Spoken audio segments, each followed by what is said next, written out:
మాజీ మంత్రి జీవన్ రెడ్డి మాట్లాడుతున్నారు, లైవ్ లో చూద్దాం. మీరు ఎందుకు ఓపిక పడుతుంది సార్? ఏదో నిన్న ప్రకటిస్తే అయిపోతాయి కదా, ఎందుకు మీరు అనుకున్నట్టు ప్రకటించి ముందు పోతే అయిపోతాయి అని చెప్పని మా పాత్రికేయ సోదరులు కూడా ఏది ఇస్తుందో they to have suggested me. అంటే ఇవాళ ఏది ఇంకా మీరు రీచ్ అవ్వాల్సిన అవసరం లేదు, you can go further, you can go head అనే ఒక భావ సూచనలు మా పాత్రికేయ సోదరులు కూడా పొందడం జరిగిందని చెప్పండి.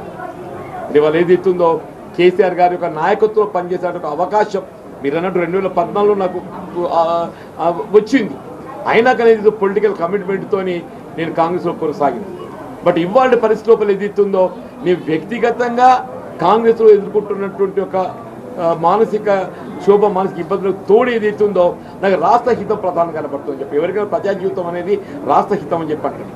ఆ రాష్ట్ర హితము ముఖ్యంగా రైతాంగం, రైతు కూలీలు, నిరుపేద వర్గాలు, దళితులు, బలహీన వర్గాలు, ఆడబిడ్డలని చెప్పంటూ నేను విద్యార్థి లోకం అని చెప్పండి. నినాగం ఏదైతుందో కోర్టు వీళ్ళ ఫీజు రియంబర్స్మెంట్ ఏదైతుందో రాష్ట్రంలో చెల్లింపు చేయలేకపోతుంది కాబట్టి మీరు తల్లిదండ్రుల దగ్గర ఫీజు వసూలు చేసుకోవద్దని చెప్పాను. ఎంతకంటే మోస్ట్ అన్ఫార్చునేట్ థింగ్ ఏముందని చెప్పంటారు.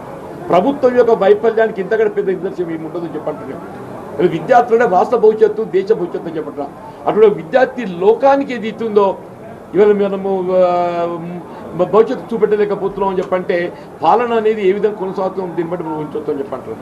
తప్పకుండా ఇవాళ మీరు ఏదైతే ఇంత అంటే really you need not come up to this place నాకు రావాలన్నట్టు మీరు రావాల్సినందుకు నిజంగా మీకు అందరికీ, మీ మిత్రులకు అందరికీ ముఖ్యంగా అవుతుందో మా మిత్రులు కొప్పులీశ్వర్ గారు, వారు ఇక్కడ మంత్రిగా పనిచేసిండ్రు, వారితో నేను కలిసి శాసనసభ్యుడే పనిచేసిన, శాసన మండలి సభ్యుడే పనిచేసిన.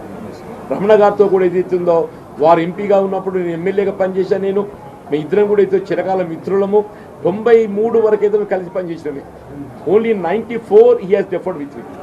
Only 94 he has deferred with me. తర్వాత వాడు పార్లమెంట్ ఎన్నికైన తర్వాత ఏదైతుందో ఇవాళ వారి ఏదైతే ఎమ్మెల్యే స్థానం ఖాళీ కావడంతో అక్కడికి నాకు ఉప ఎన్నికలు పోటీ చేసే అవకాశం వచ్చింది. దట్ ఎలక్షన్ నన్ను కెప్ట్ మీద మొత్తం రాష్ట్ర స్థాయిలో నాయకత్వం నాకు నిలబెట్టింది ఆ ఉప ఎన్నిక అని చెప్పండి.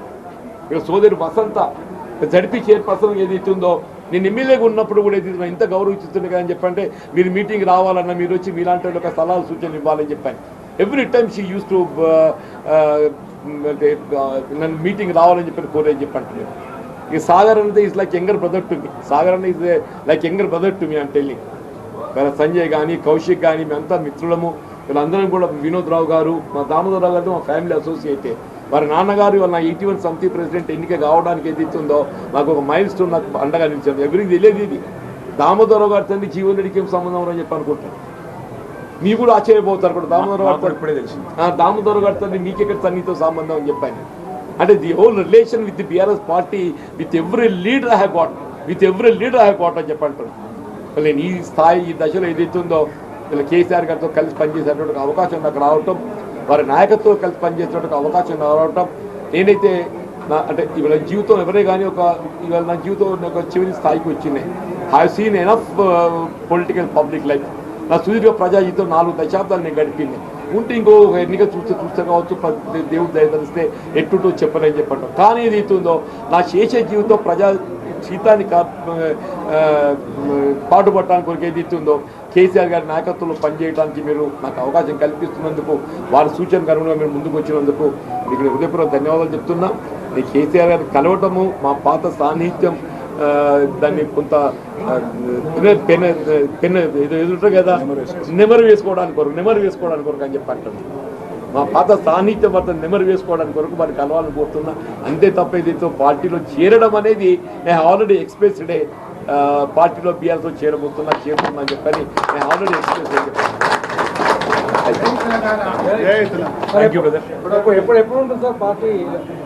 తిన్నపోతూ రుచులు అడగకూడదు. పెద్దవాళ్ళిద్దరు కలుసుకున్న తదుపరి కార్యాచరణ ఇప్పుడు వారి నిర్ణయం ప్రకటించింది. పార్టీలో చేరడం, లాంఛనంగా చేరుతాను, కేసీఆర్ గారిని కలిసి కేవలం మా స్నేహానికి సంబంధించిన కొన్ని జ్ఞాపకాలు నెమరేసుకోవడానికి అని చెప్పారు.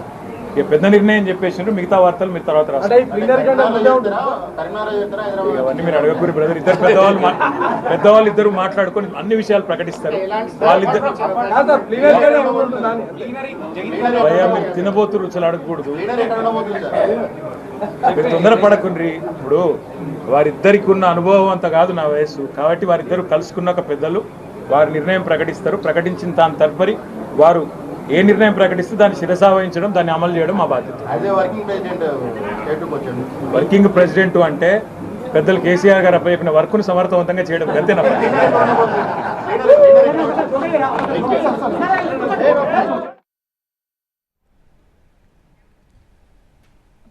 సో అది ఇక పార్టీలో చేరడం అనేది లాంఛనమే, అంగీకరించారు. అది కేసీఆర్ని కలిసి వాళ్ళిద్దరూ వాళ్ళ అనుభవాల్ని షేర్ చేసుకున్న తర్వాత దానికి సంబంధించిన ప్రకటన ఉంటుంది అని చెప్పి కేటీఆర్ చెప్తున్నారు.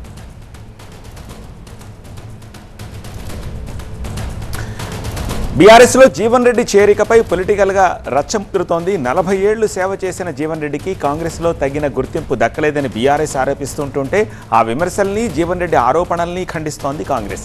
జీవన్ రెడ్డికి పార్టీ ఏం తక్కువ చేసిందో చెప్పాలని పీసీసీ చీఫ్ మహేష్ గౌడ్ ప్రశ్నించారు. ఆయనకు అధిష్టానం ఎంతో గౌరవాన్ని ఇచ్చిందన్నారు.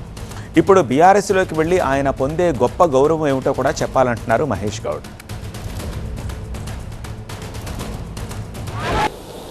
14 మార్లు బీఫామ్ తీసుకున్నట్టు నాయకుడు ఇవాళ ఈ రాష్ట్ర కాంగ్రెస్ పార్టీలో ఎవరూ లేరు.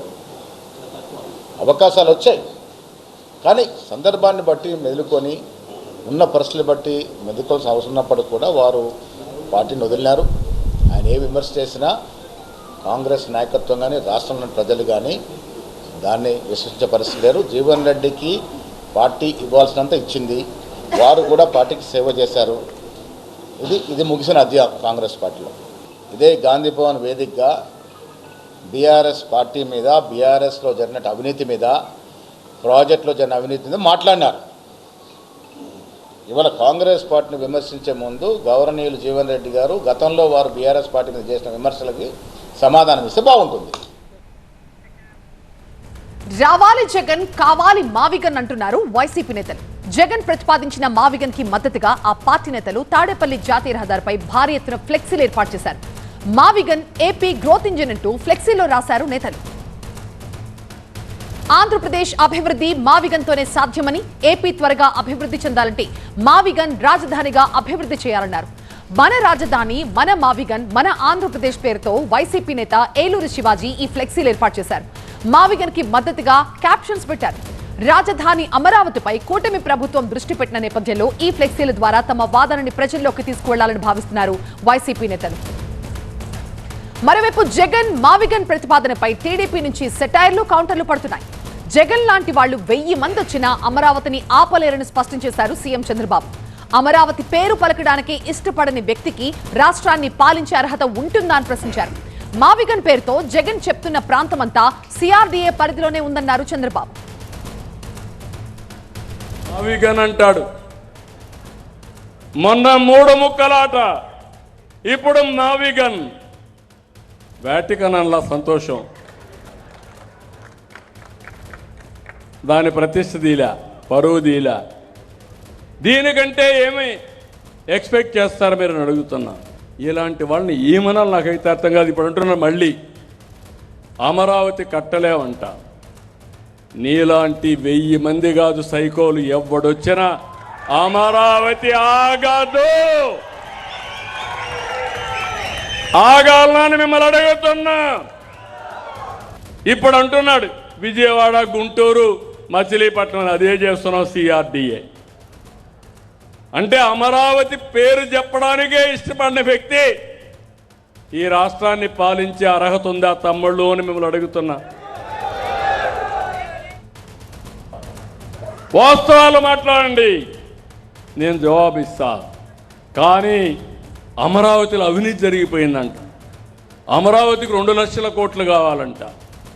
అమరావతి ల్యాండ్ మానిటైజేషన్ ప్రాజెక్టు హైదరాబాద్లో ఒకప్పుడు ₹1,00,000 20,000 ఎకరా ఉంటే అభివృద్ధి అయిన తర్వాత 175 కోట్ల రూపాయల ఎకరా అయ్యింది. అది సంపద సృష్టించే మార్గం. ఇది మీరు చేసేది విధ్వంసం. మా అసోసియేట్ ఎడిటర్ ఈశ్వర్ ప్రస్తుతం మనకి లైవ్ లో జాయిన్ అవుతారు మరింత సమాచారంతో. ఈశ్వర్, ఇప్పటి వరకు మాటల్లో ఉన్న మావిగన్ ఇప్పుడు హోర్డింగ్ల మీద కనిపిస్తోంది.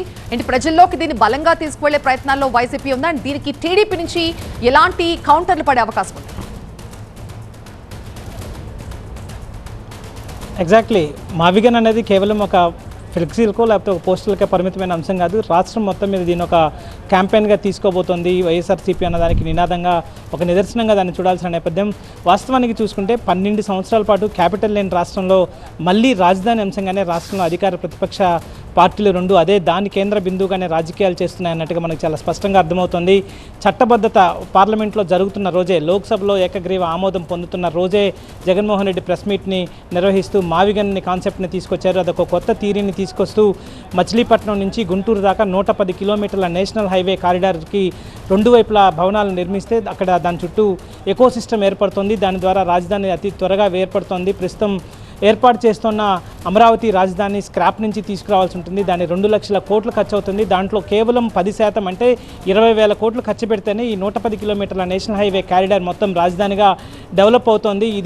దీనికి మేము 3 రాజధానుల కాన్సెప్ట్ని పక్కన పెట్టి మావిగాన్ని ముందుకు తీసుకొచ్చి మావిగాన్ పైన మేము ఫోకస్ చేయబోతున్నాం. మావిగాన్నే భవిష్యత్ రాజధాని కాబోతుందంటూ జగన్మోహన్ రెడ్డి మాజీ ముఖ్యమంత్రి హోదాలో, వైఎస్ఆర్ కాంగ్రెస్ పార్టీ అధినేత హోదాలో చేసిన ప్రకటన ఇప్పుడు తాజాగా రాజకీయ సంచలనంగానే మారిందని చెప్పుకోవచ్చు. మొదట్లో మావిగన్ అనే పదాన్ని కొంత కామెడీ లెటర్గా కావచ్చు, లేకపోతే కామెడీ వర్డ్గా కావచ్చు, లేకపోతే దాన్ని కొంత ఆ ట్రోల్ పెద్ద ఎత్తున నడిచినప్పటికీ కూడా రాను రాను అది ఒక సీరియస్ వ్యవహారంగా మారుతున్న నేపథ్యం ఆంధ్రప్రదేశ్లో కనిపిస్తోంది. ఒకవైపు అధికార కూటమి దానికి సంబంధించి రాజధాని పార్ట్ ముగిసింది, అది closed chapter.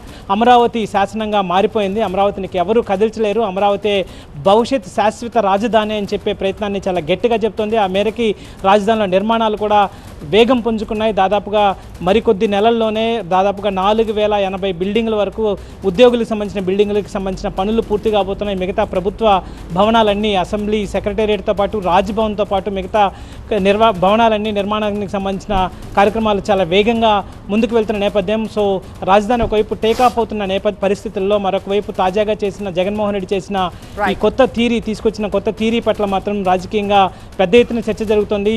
YSR Congress party కూడా దాన్ని చర్చకి తీసుకెళ్లాలన్న ప్రయత్నమే చేస్తుంది. 2029 ఎన్నికల్లో కూడా అదే చాలా కీలకమైన ఎలక్షన్స్లో కీలకమైన అంశం కాబోతుందన్న దానికి కూడా నిదర్శనంగా వాళ్ళు పెద్ద ఎత్తున హోర్డింగ్స్ని ఏర్పాటు చేస్తున్న నేపథ్యం కనిపిస్తుంది. దాన్నే ప్రజల్లోకి తీసుకెళ్లే ప్రయత్నాన్ని చేస్తుంది.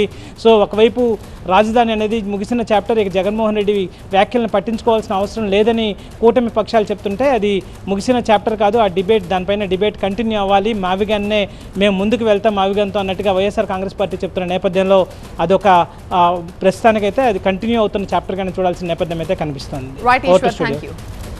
మొన్నటిదాకా ఢిల్లీలో జరిగిన హైడ్రామా ఇప్పుడు హైదరాబాద్కి షిఫ్ట్ అయింది.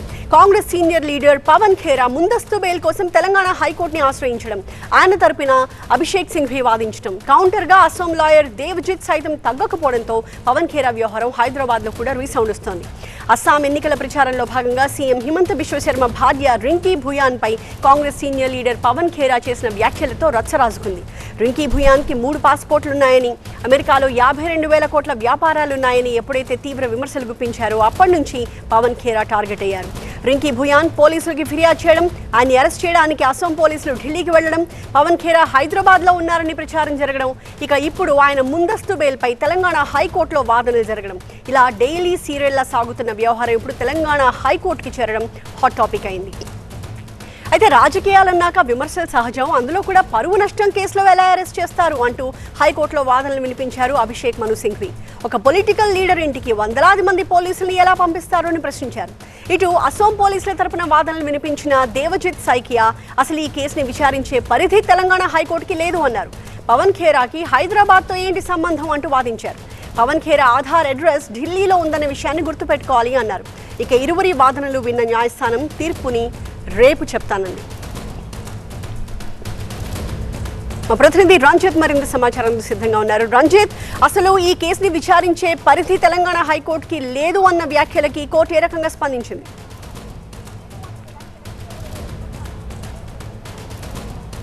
పవన్ ఖేరా దాఖలు చేసినటువంటి ముందస్తు బెయిల్ పిటిషన్పై తెలంగాణ హైకోర్టులో వాదనలు జరిగాయి. పవన్ ఖేరా తరఫున అభిషేక్ మను సింఘ్వి వాదనలు వినిపించారు.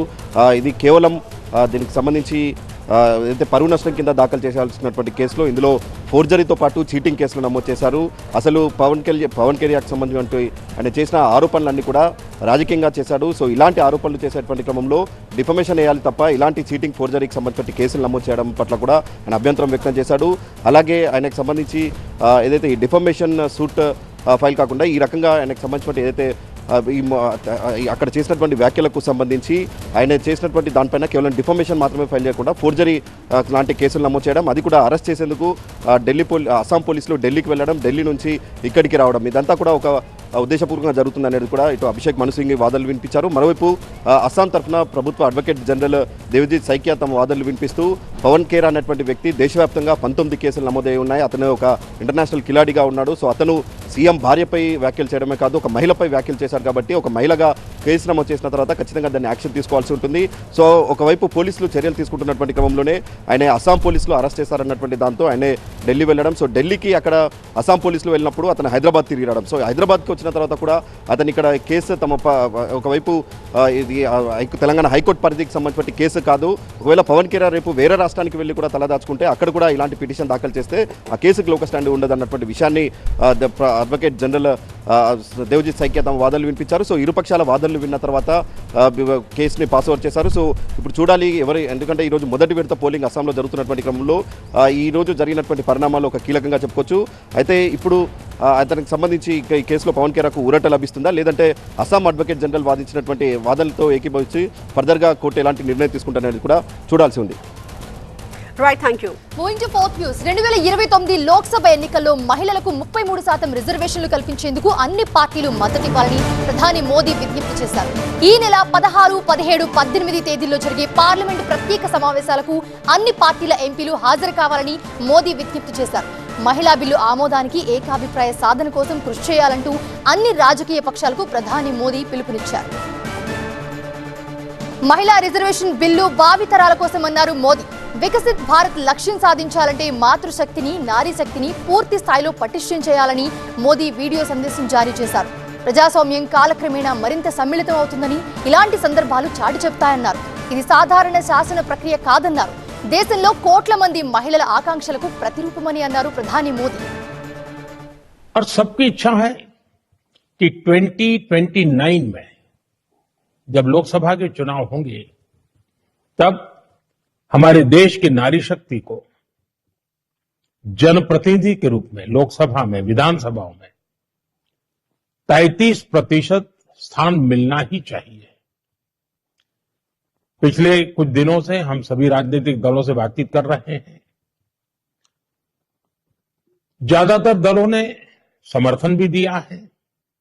एक बहुत ही सकारात्मक माहौल दिख रहा है और हम सभी राजनीतिक दलों को प्रेरित करें, उनका उत्साहवर्धन करें कि वो उमंग के साथ 16, 17, 18 संसद में इस विशेष काम के लिए जब हम मिल रहे हैं तो इसको पारित करें और सब मिल करके इसका जश्न मनाएं. ఇదే అంశానికి సంబంధించి మరిన్ని అప్డేట్స్ అందించడానికి మా బ్యూరో చీఫ్ గోపి అందుబాటులో ఉన్నారు. గోపి, మహిళా రిజర్వేషన్ బిల్ ఎప్పటి నుంచి అమల్లోకి వచ్చే అవకాశం ఉంది? దీనికి సంబంధించి కేంద్రం యాక్షన్ ప్లాన్ ఎలా ఉండబోతుంది అండ్ అలాగే ప్రతిపక్షాల రియాక్షన్ ఏంటి? 2029 నుంచే మహిళా రిజర్వేషన్లు చట్టసభల్లో, పార్లమెంట్లోనూ అలాగే అసెంబ్లీలోనూ వాళ్ళకి 33% రిజర్వేషన్లు అమలయ్యే విధంగా నారీ శక్తి వందన్ అధినియమంని 2023లోనే పార్లమెంట్లో ఆమోదించడం జరిగింది. అయితే ఇది ముఖ్యంగా దీని అమలు అనేది 2034 నుంచి ఉండే విధంగా గతంలో ఈ చట్టం పార్లమెంట్లో 2023 సెప్టెంబర్లో ఆమోదం పొందింది. అయితే ఈ చట్టానికి సవరణ చేస్తూ ఇది 2029 నుంచే అమలయ్యే విధంగా ఈ మహిళా రిజర్వేషన్లు అలాగే డీలిమిటేషన్ ఈ రెండింటికి ఇంటర్లింక్గా ముఖ్యంగా మహిళా రిజర్వేషన్ ఆలస్యం అవుతుంది కాబట్టి ఇప్పుడు ప్రస్తుతం సెన్సస్ అనేవి జరుగుతున్నాయి, ప్రక్రియ ప్రారంభమైంది. సో ఇప్పుడు జరిగే తాజా సెన్సస్ ప్రకారం కాకుండా ముఖ్యంగా 11 సెన్సస్ ఆధారంగా ఇటు ఆ జనాభా లెక్కల ఆధారంగానే డీలిమిటేషన్ అలాగే మహిళా రిజర్వేషన్లను పెంచుతూ ముఖ్యంగా పార్లమెంట్లో చట్ట సవరణ తీసుకురాబోతోంది. అందులో భాగంగానే ఏప్రిల్ 16, 17, 18 ఈ 3 రోజుల పాటు కూడా ఇటు పార్లమెంటు సమావేశాలు జరగబోతున్నాయి. ఈ సమావేశాల్లో ఎక్కువ ఎంపీలంతా హాజరయ్యి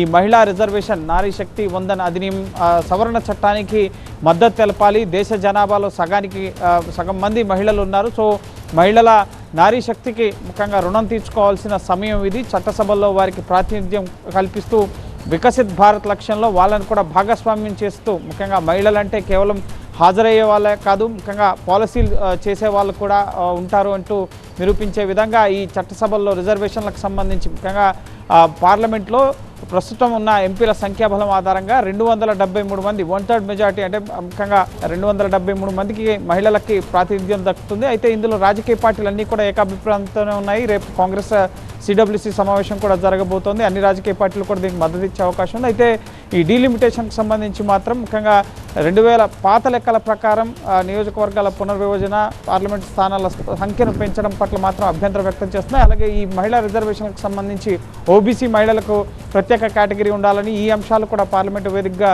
చర్చకు వచ్చే అవకాశం ఉంది. సో 2029 నుంచే ముఖ్యంగా మహిళలకు రిజర్వేషన్లు అమలు చేసేందుకైతే కేంద్రం సన్నద్ధమవుతుంది. సో చూడాలి పార్లమెంట్లో ఏ అంశాలు తెర మీదకి వస్తాయనేది. Right, thanks for the updates Gopi.